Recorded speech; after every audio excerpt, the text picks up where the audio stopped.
வணக்கம் நண்பர்களே. நம்ம டிஸ்க்ளைமர் எடுத்துக்கிறோம். நம்ம செபி ரிஜிஸ்டர் அட்வைசர் ஆர்ஐஓ கிடையாது. நம்ம இங்க பேசக்கூடியது எல்லாமே தகவலா மாத்திரமே பார்க்கப்பட வேண்டும். இது யாருக்கும் முதலீடு சம்பந்தமாகவோ, பங்குகளை வாங்கவோ, விற்கவோ நம்ம எந்த ஆலோசனையும் கொடுக்கப்படல. எல்லா தொழிலும் ரிஸ்க் இருக்கும். ரிஸ்க் புரிஞ்சுட்டு எச்சரிக்கையோட தொழில் செய்யும்போது எல்லாமே நல்லா இருக்கும். நம்மள ஆதரிக்கிற அனைத்து நல்ல உள்ளங்களுக்கும் நன்றி. வளமுடன் வாழ்க.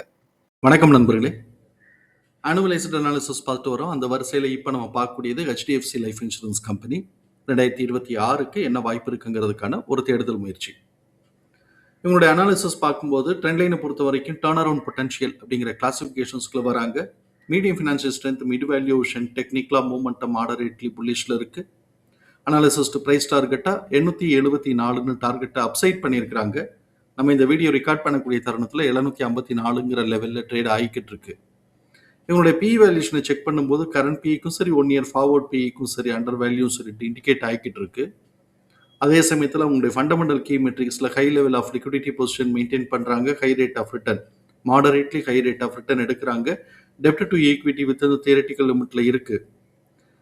நம்ம இங்கே பிஇ அண்ட் பிபி பார்த்தோம் அப்படின்னு சொன்னால் நம்மளை பொறுத்த வரைக்கும் இது எக்ஸ்பென்சிவ் வேல்யூஷன். எப்போ ஏபிஎஸோட டிடிஎம் லெவல் ஸ்டாக்னேட் ஆகுதோ இல்லாட்டி அது வந்து டிக்ளைன் ஆகுதோ அப்போ வந்து பெரிய லெவலில் கரெக்ஷன் வர்றதுக்கான வாய்ப்புகள் நிறைய இருக்குங்கிறத கவனத்தில் நம்ம எடுத்துக்கிறோம்.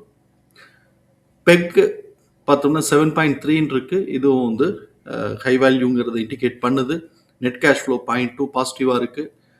நிஃப்டி 50யோட 1 இயர் ரிலேட்டிவ் ரிட்டர்ன் பார்க்கும்போது 12.1% கொடுத்துருக்குறாங்க பாசிட்டிவாக. இந்த வருஷத்துக்கு எப்படி கொடுக்குறாங்கன்னு பார்க்கலாம். 1 இயர் பீட்டா ஸ்கோர் 0.85ங்கிறதுனால நார்மல் வாலட்டாலிட்டிங்கிறத கவனத்தில் எடுத்துக்கிறோம். ட்ரெண்ட் லைனில் பார்ட்டிசிபேட் பண்ணக்கூடிய அனாலிசிஸ்டோடைய ஃபோர்காஸ்ட் எப்படி இருக்குன்னு பார்ப்போம். ரெவென்யூ ஃபோர்காஸ்ட் நார்மலாக பார்த்தோம் அப்படின்னு சொன்னாக்க 2026க்கு வந்து பார்த்தோம் அப்படின்னு சொன்னோம்னா கிட்டத்தட்ட உங்களுக்கு வந்து ஒரு 10% கிட்டக்க, அது 10 to 11% கிட்டக்க குரோத்துக்கான ஆப்பர்ச்சுனிட்டி இருக்குன்னு எதிர்பார்க்குறாங்க. அதே இது நமக்கு 2027 வருது அப்படின்னு சொன்னால் கிட்டத்தட்ட அது ஒரு, நான் தோராயிரமாக சொல்கிறேன், ஒரு 18லேருந்து 20%க்கான குரோத்துக்கான ஆப்பர்ச்சுனிட்டி இருக்குன்னு எதிர்பார்க்குறாங்க. நம்ம ஏன் நம்ம 2027 சேர்த்து இப்போ பார்க்குறோம் அப்படின்னு சொன்னால் 2026ங்கிறது நமக்கு இந்த மார்ச்சோட முடியுது. அதுக்கப்புறம் ஜூன் மாதத்துக்கு பிறகு நம்ம பார்த்தோம் அப்படின்னு சொன்னோம்னாக்கா, அதாவது ஏப்ரல் மே அந்த காலகட்டங்கள்லேருந்து பார்த்தோம்னா 2027க்கான எஸ்டிமேஷனுக்கு இவங்க ட்ரேட் ஆகிறதுக்கான வாய்ப்புகள் இருக்குது. ட்ரேடர்ஸ் எடுத்துகிட்டு போகிறதுக்கான வாய்ப்புகள் இருக்குது. ஸோ அதனால் அதையும் நம்ம சேர்த்து பார்த்து வச்சுக்கிட்டோம்னாக்க நமக்கு ஒரு ஹோப் கிடைக்கும். தென் சப்சிக்வெண்ட்டாக நமக்கு வந்து பார்த்தோம் அப்படின்னு சொன்னோம்னாக்க EPS உடைய ஃபோர்காஸ்ட் எப்படி இருக்குன்னு பார்க்கலாம். EPS உடைய ஃபோர்காஸ்ட் வந்து பார்த்தோம்னா 2026ல் 11% குரோத்துக்கான ஆப்பர்ச்சுனிட்டி இருக்குன்னு எதிர்பார்க்குறாங்க.